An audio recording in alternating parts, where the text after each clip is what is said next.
আজ বানাবো সজনে ডাঁটা দিয়ে একটি দারুণ রেসিপি।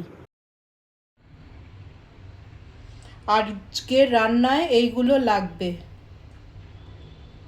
এই যে ডাঁটা, সজনে ডাঁটা কেটে নিয়েছি, আলু সরু সরু করে লম্বা করে কেটে নিয়েছি, পেঁয়াজ কুচিয়ে নিয়েছি, আদা কুচিয়ে নিয়েছি, রসুন আর টমেটো, সাথে লাগবে সর্ষে আর শুকনো লঙ্কা। আমি সর্ষের তেলে রান্নাটা করছি, আপনারা চাইলে সাদা তেলেও করতে পারেন। তেল গরম হয়ে গেছে, এবার সর্ষে ফোড়ন আর শুকনো লঙ্কা দিলাম। তারপর আলুগুলোকে ভাজতে দিচ্ছি।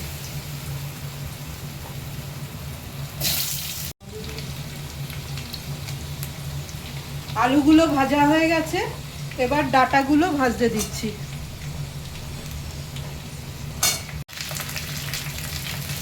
এবার পেঁয়াজটা দিয়ে দিচ্ছি। সবকিছু নাড়িয়ে চাড়িয়ে ভালো করে ভেজে নেব। ভাজা হতে হতে একটা পেস্ট বানিয়ে নিচ্ছি। টমেটো দিলাম,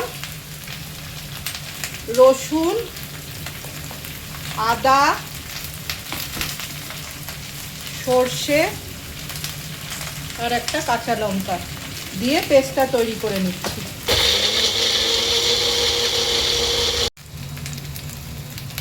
এবার এই তৈরি করা পেস্টটা এর মধ্যে ঢেলে দিলাম। তার সঙ্গে নুন, হলুদ,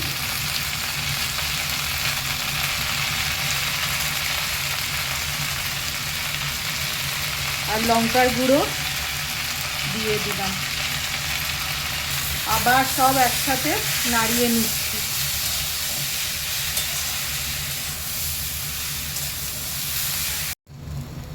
মশলাটা ভালো করে কষানো হয়ে গেছে, এবার জল ঢেলে দিচ্ছি।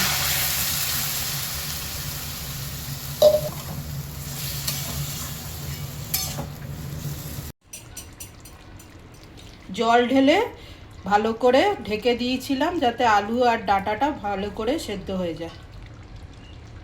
সেদ্ধ হয়ে গেছে, এবার তেঁতুল জলে গুলে সেই জলটা ঢেলে দিলাম।